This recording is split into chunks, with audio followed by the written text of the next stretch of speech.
Igreja, a graça e a paz da parte de Deus, o nosso Pai, e do nosso Senhor e Salvador Jesus Cristo, através do poder do Espírito Santo. Ele seja com você. Nesta noite, nós vamos fazer a primeira parte da mensagem, como nós anunciamos.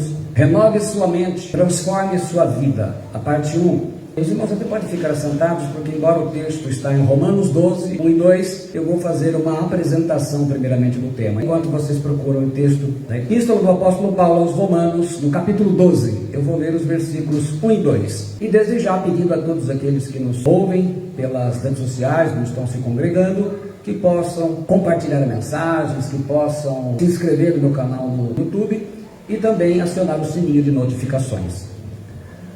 Irmãos, vocês já se perguntaram por que a depressão, o desespero e o suicídio, ele tem desgraçado a vida de tantos cristãos? A gente tem convivido constantemente com pastores, membros, presbíteros, líderes, componentes de ministério de louvor, se matando, tanto quanto no meio secular, entre os ímpios. Por que muitos cristãos, com mais de 10, 15, 20, 30 anos, talvez nem cheguem a isso, e continuam com aqueles velhos hábitos? A única coisa que consegue fazer é trocar de igreja. Reclamam de tudo e nunca estão satisfeitos. Estão sempre reclamando. São pessoas que abraçaram uma fé religiosa, mas continuam com a mente moldada pelo mundo. Para a sua vida ser transformada, você tem que renovar a sua mente. E um paralelo que eu quero preparar a igreja para receber esta mensagem, começar a receber, e todos aqueles que me ouvem. Deus libertou Israel da escravidão de 400 anos no Egito, conforme Gênesis 15, 13. Israel saiu do Egito, mas o Egito não saiu de Israel. Israel, ele tomou tanto a forma dos costumes, da cultura, da comida, de tudo que era do Egito. Essa geração, ela morreu no deserto, 40 anos, né? Nadou e morreu na praia, como a gente fala em português. Em Números 11:5 nós vemos assim, a reclamação, uma das partes da murmuração, da insatisfação com Deus que a nação hebraica expressa e a Escritura registra. Lembramos-nos dos peixes que no Egito comíamos de graça, dos pepinos, dos melões, dos alhos silvestres, das cebolas e dos alhos. Eu sempre brinco, né, que por causa de cebola, essa geração morreu no deserto. Os hebreus, embora eles estivessem livres, eles sempre tiveram na mente de escravos, sempre insatisfeitos, perderam o alvo que era tomar posse da terra prometida. O psicanalista Sigmund Freud, ele disse, o ser humano é um eterno insatisfeito. Bem antes dele, Judas 1,16 fala, os tais são murmuradores, são descontentes, andando segundo as suas paixões, a sua boca vive propalando grandes arrogâncias, são aduladores dos outros por motivos interesseiros. A insatisfação, ela nasce do fato de não se ter paz com Deus, porque nenhum ser humano pode satisfazer totalmente a vontade do outro. Às vezes, por mais que você faça, sempre vai estar reclamando. É a esposa para o marido, é o marido para a esposa, com o filho para pai, pai para filho, pastor com igreja, igreja com pastor, não tem jeito. Em Números 14:11, nós vemos registrado como Deus se manifesta diante de tanta insatisfação. Todos os filhos de Israel murmuravam contra Moisés e contra Arão. E toda a congregação lhes disse, tomara tivéssemos morrido na terra do Egito, ou mesmo nesse deserto, no versículo 2 e no 11. Disse o Senhor a Moisés, até quando me provocará este povo? E até quando não crerá em mim, a despeito de todos os sinais que fiz no meio deles? E Deus então, ele exalta Caleb. Ele teve uma mente diferente dos demais. Em Números 14, mesmo no versículo 24, Deus fala, porém o meu servo Caleb, porquanto nele houve outro espírito, e perseverou em seguir-me, eu o levarei à terra em que entrou, e a sua descendência a possuirá em herança. Então, no resumo, acontece a mesma coisa com a vida das pessoas, que é o que a gente vai conversar com vocês. Israel foi liberto da escravidão, mas a escravidão não foi liberta da mente do povo de Israel. Eles não conseguiram entender, havia um novo propósito, uma nova proposta de vida. Somente Josué e Caleb daquela geração conseguiram compreender isso. Aquela geração teve que morrer no deserto. Então, nesta noite, nós vamos ler Romanos 12, versículos 1 ao 2, que é o tema, renove sua mente, transforme sua vida. Escreveu assim o apóstolo Paulo, rogo-vos, pois, irmãos, pela compaixão de Deus, que apresenteis os vossos corpos em sacrifício vivo, santo e agradável a Deus, que é o vosso culto racional. E não sede conformados com este mundo, mas sede transformados pela renovação do vosso entendimento, para que experimenteis qual seja a boa, agradável e perfeita vontade de Deus. Pai Celestial, está lida a mensagem da Tua Palavra, E eu peço agora, Senhor, que o Senhor ilumine essa mensagem, que o Espírito Santo seja soberano para falar conosco e seja realmente uma mensagem de edificação para todos aqueles quando amam a Tua palavra, em nome de Jesus. Amém.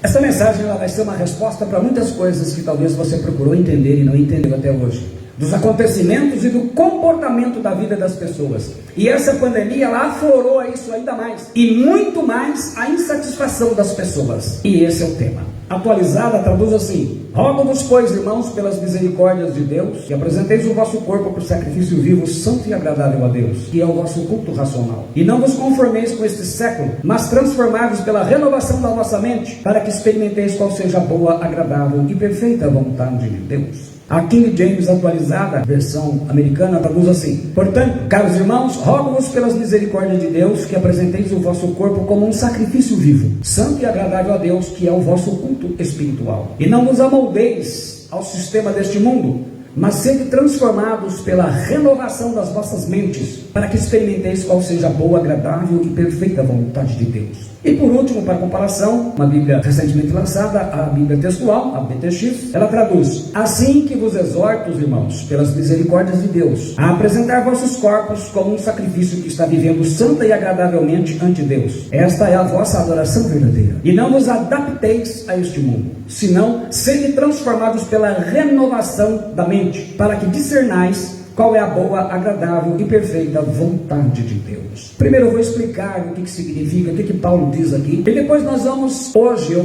dividir em duas partes, para que eu não precise correr com a mensagem. Porque primeiro nós vamos ver que existem 6 passos para a renovação da nossa mente. O primeiro princípio, ele é o objetivo de todo mundo. Ele é o alvo final, é a missão. Os outros 5 é a forma de você chegar a construí-lo. Então, esses 5 princípios, fundamentos, eu falo domingo que vem. Como que a gente obtém o primeiro? Mas para a gente entender o primeiro, eu vou explicar o pano de fundo dessa mensagem.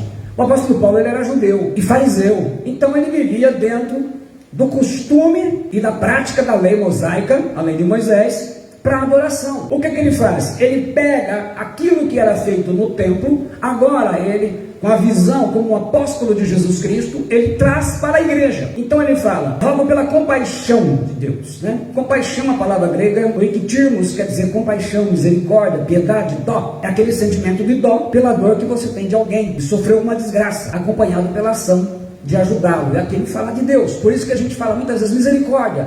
Você fica com dó. Se a pessoa fala uma bobagem, de saber o que vai acontecer com ela. Então você pede misericórdia para que Deus possa ajudá-lo a entender a verdade. Sacrifício, a palavra tusa em grego, ela quer dizer o sacrifício do animal, que era oferenda no altar. Metaforicamente fala de obediência, de serviço e louvor oferecido a Deus como uma oferta, uma oblação de carne. Quer dizer, em Israel, no templo, eles ofereciam o corpo de um animal morto. Agora o apóstolo Paulo está dizendo que a adoração no Novo Testamento é oferecer o corpo de cada cristão. Então aquela doutrina que Deus só quer o coração, você pode fazer o que quer com o corpo, ela não é do Espírito Santo, ela é do diabo, porque ela quer que você use o corpo em tudo isso que estão usando hoje. Vivo, a palavra dizal em grego quer dizer estar vivo, em contraste com o animal morto que era oferecido como oferta a Deus. Era um animal, agora é você que é a oferta. Você oferta o quê? A adoração envolve o teu corpo. Santo, ágios quer dizer sagrado no sentido físico. Uso exclusivo, quer dizer, o seu corpo é santo, então você não pode usar o corpo para o diabo, nem para o mundo, nem para o pecado. Puro no sentido moral. No sentido moral quer dizer, você tem que ser uma pessoa que moralmente as pessoas olhem para você e falam: puxa vida, isso é um filho de Deus. E sem manchas,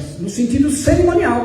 Os animais, especialmente o cordeiro, não podia ter manchas. Então você não pode ter mancha de pecado na sua vida. Por isso que existe a confissão, o arrependimento. Agradável, a palavra ialestos, significa totalmente agradável, aceito de forma totalmente aceita, como a oferta de Abel. Assim como Abel fez uma oferta correta, nós fazemos a nossa. Então ele está falando que a nossa adoração deve ser uma oferta correta, e ela envolve o que? O nosso corpo. E ele fala culto, a palavra grega é latria, que significa serviço e adoração. Nós ainda vamos ter a oportunidade de explicar que a adoração ela está relacionada ao trabalho, ao serviço. Adoração como serviço, como ministério. Quando ela é dada a ídolos, a ela se torna uma idolatria. Então, latria é o culto a Deus. Quando é ídolos, idolatria. Por isso que o termo idolatria. Se você não sabia, aprendeu agora. Racional, a palavra lógicos, literalmente fala pela palavra da mente, espiritual, racional. A adoração verdadeira ao serviço a Deus, ela é feita por uma mente renovada. Então, muita gente fica preocupado porque a música é assim, porque o ensaio, porque não canta direito. Não, a adoração verdadeira ela é feita por uma mente renovada. Porque muitas pessoas que estão louvando ao Senhor, na congregação lá fora, têm uma vida indigna de Deus. Uma boca suja, uma mente suja, é fofoqueiro, é fuxiqueiro, é futriqueiro. Então essa adoração não serve para Deus. Conformeis. A palavra susquematizo em grego quer dizer conformar mente e caráter ao padrão de outro. Então ele fala aqui o quê?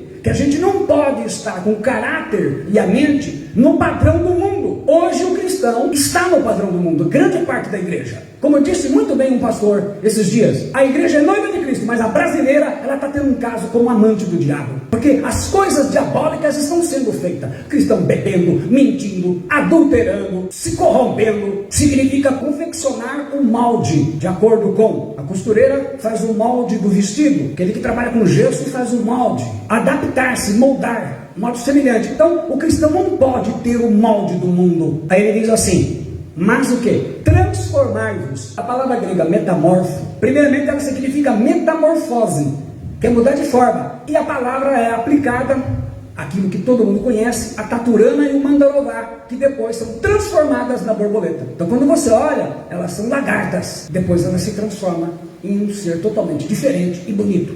E eu conheço muito bem mandarová desde criança, nunca esqueci, porque eu sei o que ele faz quando a gente põe a mão nele. Aí eu aprendi que nem sempre a curiosidade é muito interessante. Experimenteis. Dogmatizo quer dizer testar, experimentar, provar, reconhecer após um exame. Somente uma mente renovada será capaz de provar e entender. Pessoas dizem, eu não consigo guardar o bom e agradável, qual é a ordem? É só lembrar que eu expliquei pela sigla, BAP, boa, agradável e perfeita vontade de Deus. As demais mentes vão ficar procurando apenas realizar os seus sonhos. Somente mente renovada realmente vai conseguir entender qual que é a boa, a agradável e perfeita vontade de Deus. E ele fala de renovação, anacainoses, que fala de restauração, renovação completa, uma mudança para melhor, né? Reprogramar, se fosse usar o termo de hoje. E por último, ele fala de mente, palavra grega nous, mente, também pode significar espírito, a faculdade do intelecto do homem, que independe de emoção e vontade. É aquilo que nos faz pensar. A gente pensa para agir, né? Você pensa, tem gente que não pensa, mas normalmente a gente pensa. Também significa subconsciente, que literalmente quer dizer abaixo da consciência. Ele atua como espelho. É muito interessante que o subconsciente humano, ele capta todas as informações, pensamentos negativos, positivos, e ele transforma numa realidade. Isso só é possível graças à incapacidade que ele tem de distinguir entre realidade e imaginação. Por isso que certos traumas modificam a vida da pessoa. Quando você pega essas pessoas que têm problemas, não somente problemas psicológicos, mas se tornam assassinos, se tornam pessoas violentas, você vai ver que a sua mente tem gravada traumas que transformaram naquilo que ele virou, por causa do seu subconsciente. Então, resumindo, no Antigo Testamento o culto era feito com a entrega do corpo de um animal morto no altar. O apóstolo Paulo está ensinando que o verdadeiro culto a Deus, no Novo Testamento, é você apresentar seu corpo como sacrifício vivo, santo e agradável a Deus. Então, as pessoas perguntam, mas crente não pode fazer tatuagem, não pode usar piercing, não pode não sei o quê. O seu corpo é do Senhor, é templo do Espírito Santo. Então o templo do Espírito Santo não é o templo de Salomão, aquele caixote lá em São Paulo. O templo do Espírito Santo é o teu corpo. Isso significa que o verdadeiro cristão sabe que o seu corpo pertence a Deus e deve ser separado para uso de Deus. Isso deve ser ensinado para os adúlteros e para esses fornicários que estão tendo uma vida de prostituição, especialmente em namoros e noivados. Você só vai entender essa verdade se você não tiver a forma do mundo, mas ter uma vida transformada. É por isso que as pessoas do mundo não entendem isso. Esse é o conflito. E vamos das adolescentes, se envolve com adolescentes que têm uma mente escrava, moldada pelo mundo, e entra em conflito. Portanto, somente com uma mente renovada será capaz de fazer uma adoração ou serviço a Deus de forma verdadeira. O resto é ficar cantando, erguendo as mãos e não fazer mais nada que interessa ao Senhor. Ele fala de não tomar a forma do mundo. O que é mundo? Mundo é o sistema de rebelião e orgulho que busca eliminar Deus, entenda aqui, palavra de Deus, e o reino de Deus de tudo e de todos. Porque o mundo jaz no maligno, ele é controlado por Satanás, como está escrito lá em 1 João 5,19. Sabemos que somos de Deus e que o mundo inteiro jaz no maligno. Qual que é a forma que o mundo controlado pelo diabo molda a mente dos seres humanos? E está moldando a mente dos cristãos, pastores os falsos apóstolos, controlando a mente escrava de cada ser humano, para que ela nunca seja renovada. Então você vai sempre ter, aí você fica assim, meu Deus, por que aconteceu isso quando ele era tão crente, parecia na igreja, de repente, porque como Israel, ele saiu do mundo, foi batizado, fala em línguas, mas a mente dele continua uma mente escrava, ela não foi renovada. Se a mente não foi renovada, não existe transformação. Aí você vê que a pessoa se afasta, o que ela faz? Ela volta a fazer coisas que fazia e fica pior, como Jesus disse. Muitos que estavam na casa de Deus, servindo na congregação, não bebia, não fumava. Quando ele volta, ele bebe, ele fuma, ele usa drogas. Ele esteve na igreja, se congregou, mas a sua mente não foi renovada. Por que a igreja sempre teve pessoas fofoqueiras, fuxiqueiras, futriqueiras, fazendo um monte de coisa? Porque não tem a mente renovada. 2 Coríntios 4, 3, 4, quem tem interesse nisso? Paulo explica. E se o nosso evangelho ainda está encoberto, entre os que se perdem, está encoberto, nos quais o Deus deste século, que é o Satanás, cegou as mentes dos incrédulos, para que não lhes resplandeça a luz do evangelho, na glória de Cristo, que é a imagem de Deus. Então, a mentalidade dessas pessoas, a mente, não permite que resplandeça a luz da glória do evangelho de Cristo Jesus. Cegou aqui a palavra tuflu, quer dizer cegar, tornar cego. É uma metáfora para dizer que embotar o discernimento da mente, ele obscurece a mente, então a pessoa não entende. Aí fica naquilo, porque não pode,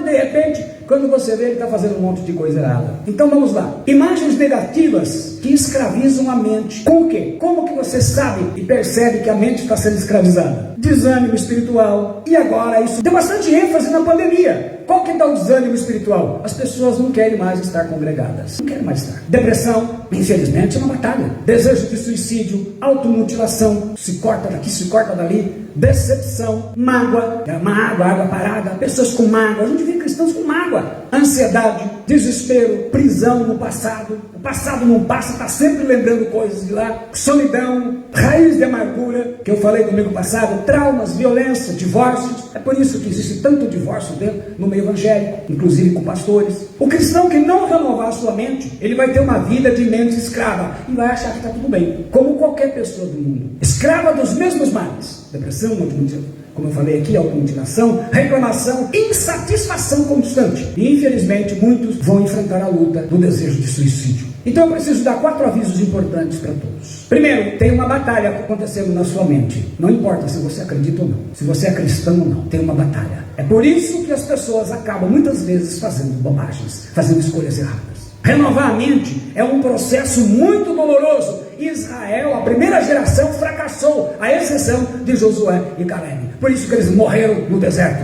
A sua mente escrava vai resistir muito. Se falhar, não desista, insista, persista. 6 princípios para renovar a sua mente e transformar a sua vida. O primeiro princípio, como eu disse, ele é o alvo, ele é o objetivo a ser alcançado. É a missão dada para os soldados de Jesus Cristo. Hoje eu só vou falar sobre ele. Então todos vão sair daqui sabendo o que precisa ser alcançado. No domingo que vem, para que eu não precise correr, nós vamos mostrar os caminhos que Deus nos deixou para a gente percorrer e atingir o primeiro. É uma espécie de, domingo que vem a receita com os remédios a serem usados. Qual que é o primeiro princípio para renovar a mente? Mudar o seu modo de visualização da vida. É mudar o seu modo de visualização, de ver. É mudar as imagens que regem a sua vida. Nós trazemos, você e eu, todos nós trazemos imagens desde a infância. A ciência afirma que desde os 2 anos de idade podemos lembrar eventos da nossa vida, embora ela coloque que a média normal é de 3 anos e 4 meses para frente. Então talvez se você fizer força,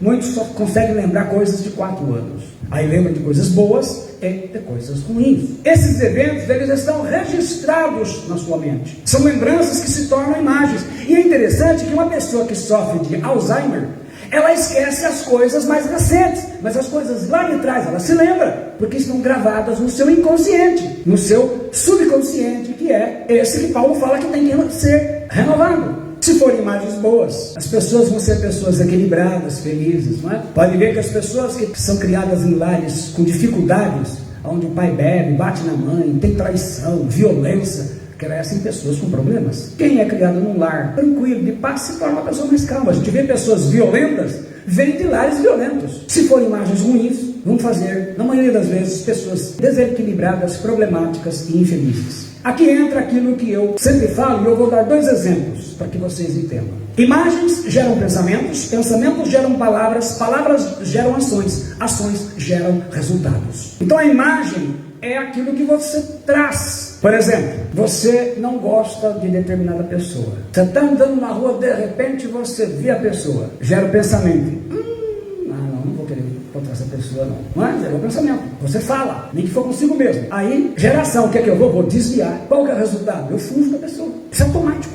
Eu vou dar um exemplo de uma imagem boa e de uma imagem ruim. É nisso que eu vou desenvolver. Hoje nós vamos falar só na importância que nós temos que mudar a maneira de ver as coisas, de visualização. Abraão, ele era idoso, ele tinha 85 anos. Gênesis 15, 4 e 16, 16. A sua mulher Sara tinha 75 anos, mas ela era estéril. Gênesis 17, 17. Quando Deus então promete dar um herdeiro que vai ser de uma descendência imensa para Abraão. A única imagem que Abraão tinha era que o seu herdeiro seria o seu servo fiel, nascido ali, no acampamento dele, o Damasceno Eliezer, porque Abraão não tinha filhos. A única coisa, então Deus diz, eu vou te dar um herdeiro, e desse herdeiro você vai ter uma descendência muito grande. Aí ele falou assim, vai ser Eliezer, né? Porque o servo que nasceu aqui fiel é como um filho. Então Deus diz a Abraão que não vai ser o Eliezer, Gênesis 15, 3. Mas o seu herdeiro seria um filho dele com Sara. Aí complicou a vida dele, porque ele olhou a situação, ele olhou, eu sou velho, tenho 85 anos, a mulher tem 75, e ela era estéril. Ele não viu possibilidade, porque a imagem que ele tinha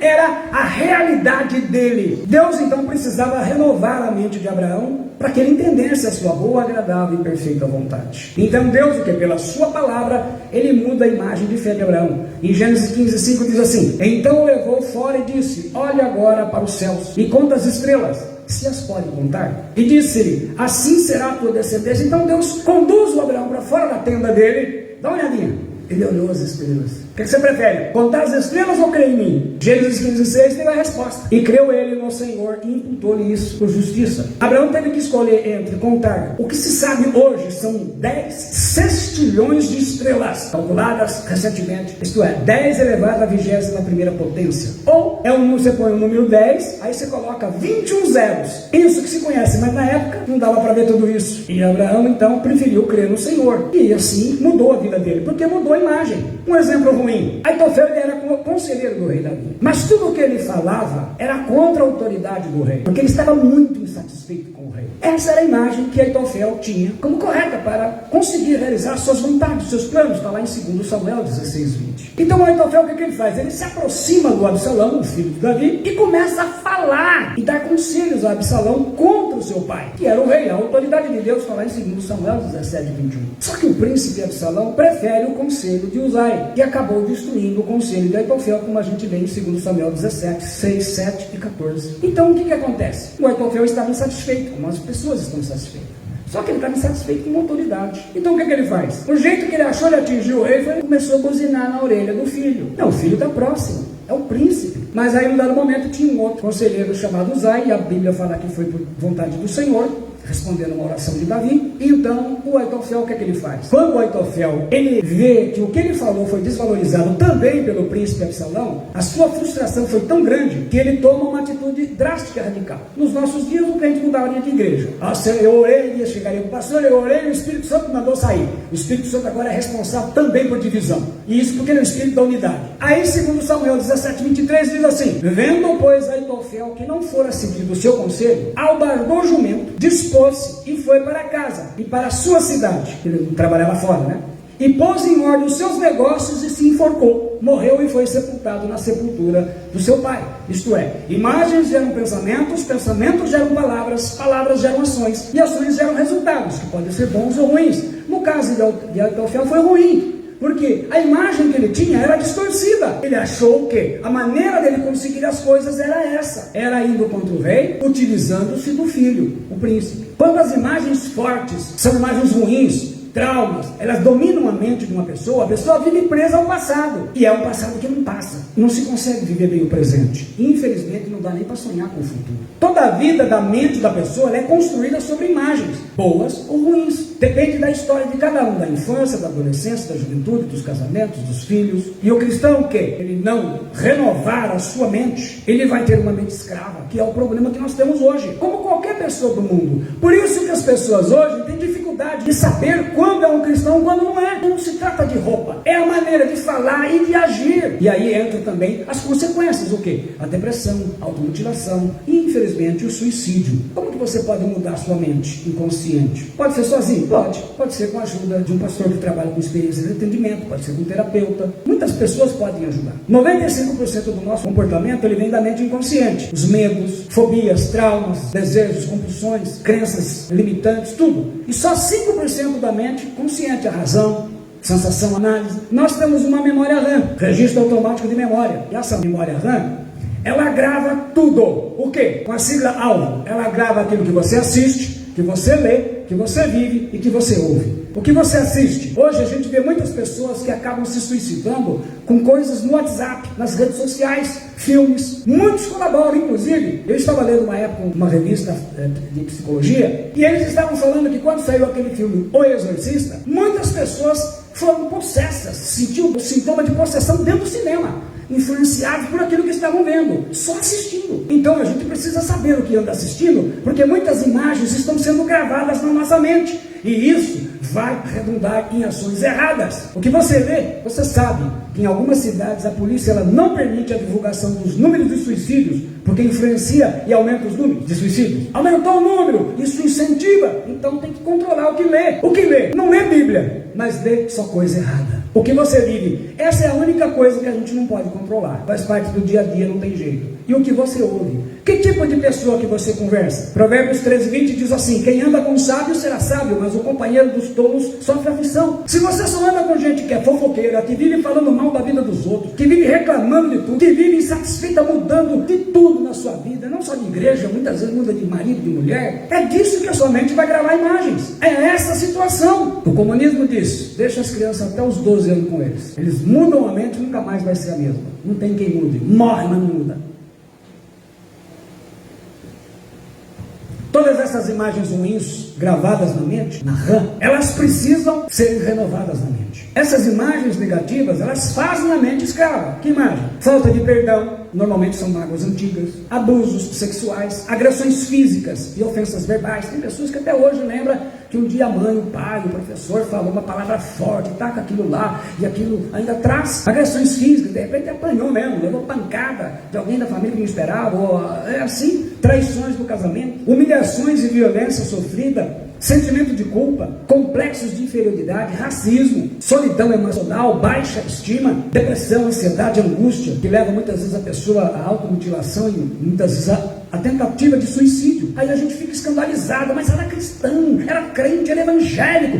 Gente, se não renovar a mente, não muda, não há transformação. Vida sofrida, miséria, prostituição. Lembrem-se que imagens geram pensamentos, pensamentos geram palavras, palavras geram ações, e ações geram resultados. Então, essas imagens que foram gravadas, elas precisam ser restauradas. Qual que é o primeiro passo para mudar a visualização? Só passo os caminhos semana que vem. Qual que é o primeiro passo? Resposta: perdoando de verdade quem te magoou. Vamos tratar o primeiro problema mais grave. Aí você pode perguntar: fala sério, pastor, eu fui humilhado, traído, fiquei no prejuízo e ainda tenho que perdoar aquela pessoa mau caráter. O maior beneficiado com o perdão é sempre a pessoa que perdoa. Por quê? Infelizmente a sua mente vai trabalhar contra você. A sua mente, ela deixará, quando você perdoa, de criar imagens ruins e negativas que adoecem você mesmo, porque elas estão gravadas na sua mente inconsciente. Mas pastor, eu não quero perdoar essa pessoa, ela não merece. Se você não perdoar, sua mente vai continuar trabalhando contra você, inconsciente, gerando mais imagens negativas e que fazem você ser escravo da mágoa, e mágoa mesmo. Se você não perdoar, a sua mente vai continuar como se fosse uma vaca que rumina, mascando um chiclete da mágoa. É como se você tomasse um pouco de veneno todo dia, esperando que a outra pessoa que vai morrer. Você vai ter que fugir da pessoa. Mas a mágoa, ela, em sua mente, ela vai continuar adoecendo. Quando é entre o casal, toda a discussão, a pessoa toca naquele assunto e pá, soca na cara. Mas aquele dia você fez isso, mas aquele dia você falou assim. E isso vai 20 anos, 30, 100 anos de casado. E assim vai. Porque está gravado e não houve perdão. Se você não perdoar, você vai ter que fugir e evitar tudo que lembra a pessoa. É por isso que normalmente quando existem problemas hoje dentro de congregações, a única saída que as pessoas encontram, ela muda. Vai embora. Ela muda, mas, aí está no outro lugar, não, eu perdoei. Está mentindo para a tua própria mente. Você vai perdoar o dia que você estiver do lado dela, no mesmo lugar. Você olhar e sentir paz. Quem consegue fazer isso? Quem perdoa. E aí começa a acontecer alguns problemas que se chamam doença psicossomática, né? São males que aparecem vindo disso. Raiva, adoece o fígado. Tristeza, adoece os pulmões. Angústia, adoece o estômago. Estresse, adoece o coração. Medo, adoece os rins. Como eu falei, depressão é excesso de passado. Estresse é excesso de presente. Ansiedade é excesso de futuro. Quer dizer, uma pessoa que vive focada em problemas do passado, ela vai cair em depressão. Ela vai cair, por quê? Porque ela está lembrando quando ela tinha isso, eu tinha aquilo, de repente aconteceu uma coisa ruim, e ela não consegue se libertar daquilo. É uma morte de alguém da família.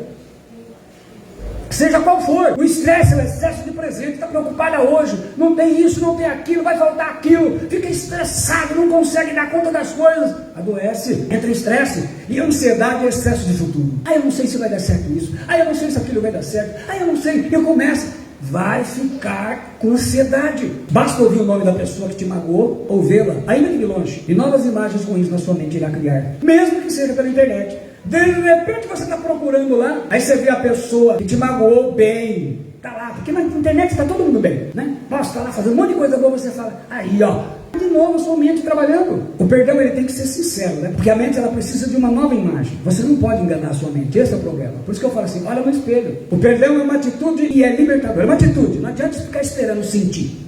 Você tem que tomar atitude. Gênesis 45, 1, 2, nós vamos ver quando José teve que perdoar os seus irmãos. Porque José, os irmãos dele viviam boicotando ele, zombavam dele. Aí um dia, o jogaram dentro de um poço, iam matá-lo.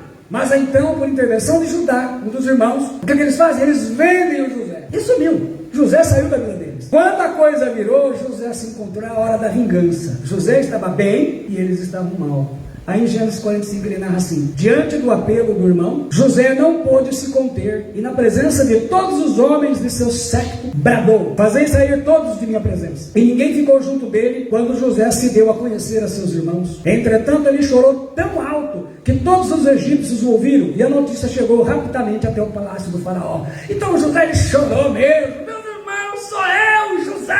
Ele chorou: eu perdoei vocês, eu entendi que era projeto de Deus. Ele não teve vergonha, ele perdoou mesmo. Os irmãos só faltaram matá-lo. Você entende? José só foi quem foi porque mudou a imagem que ele tinha dos irmãos. Ele passa a entender que era propósito de Deus.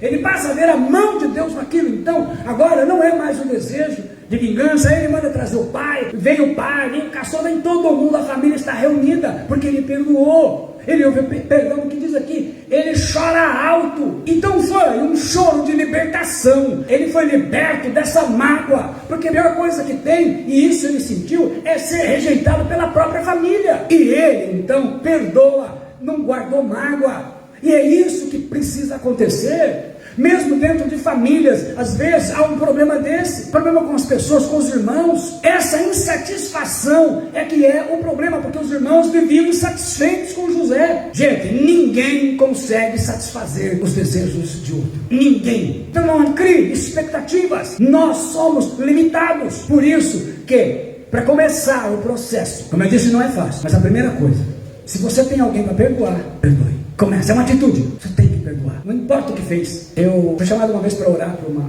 irmã, ela estava com câncer, em estado grave, no hospital, e pediram para que eu fosse até lá. Ela estava numa situação inconsolável, e não estava querendo quase nada, e eu fui lá conversar com ela. Ela tinha uma mágoa, que dava para a gente podia ver nos olhos dela, porque ela confiava demais numa irmã da congregação de onde ela era. Essa irmã em Cristo era como se fosse uma irmã dela, de sangue. Ela confiava cegamente nessa mulher. E aí ela vem a descobrir que essa mulher estava traindo ela com o seu marido. Então aquilo criou uma revolta, uma mágoa. Ela não perdoava. Eu falei para ela: irmã, você precisa perdoar. Ela disse: pastor, eu não vou perdoar. Eu prefiro morrer do que perdoar, porque ela me apunhalou pelas costas. Eu disse: mas você tem que perdoar para ser salva. Você tem que perdoar. É uma condição. Você não pode viver assim, você está morrendo. Olha a situação. não houve jeito. Ela morreu e não perdoou. Pelo menos até o momento que estava comigo, só se depois que eu saí. Então olha que o nosso alvo, o nosso objetivo é mudar as imagens, é mudar o modo de visualização. Aí você me pergunta, e como nós podemos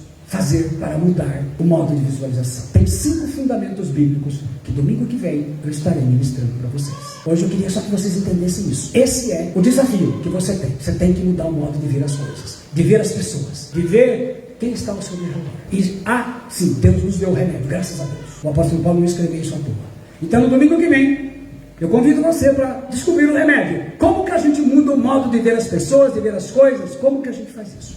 Pai Celestial, em nome de Jesus, eu oro pela vida de cada pessoa que ouviu essa mensagem. Que o Senhor esteja trabalhando para ver verdadeiras libertações e curas e informações tremendas que o Senhor há de trazer para nós em nome de Jesus Cristo. Amém.